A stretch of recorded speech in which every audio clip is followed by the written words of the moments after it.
Ani ba? Siguro wala mo kabantay ani ba? Siguro sige na mag-inom ani, nyawa mo kabantay. Na bantay gid mo. Ako size. Okay. Okay di oh. Bantay gid mo ani, basig sige mag-inom nyawa mo kabantay.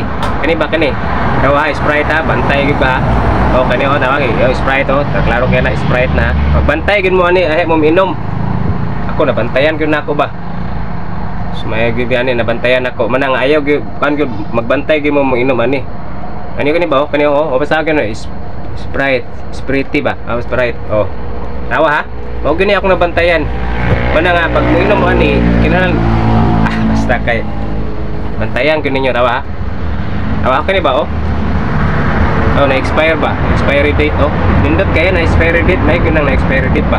Mo ganahan ako ng Sprite, kinaagi expiry date 20. So dili ka makuan ba nga makabantay din ka kay naago diha makita nimong expiry date oh. So, nga na, nindot kayo. Mana nga, siguro mo kabantay, inom mo Sprite. O na, nindot sa Sprite. Kaya naagi sa Sprite. O, kita nyo na, o. Ano to? Haman to? Ano wala man? Araw. Naagi sa expire ba? Expiry date sa tubangan ba? Makitaan ko nimo. Ano, nindot? Ba? O, kaya na, mabantayan na niya. Sprite. O na, Sprite. Tapos na siya sa Cokes. Ano, Cokes, o. Pero na, makabantay mo, ano ha? Tamat kayo. Kaya gani kay kabantay ko ba?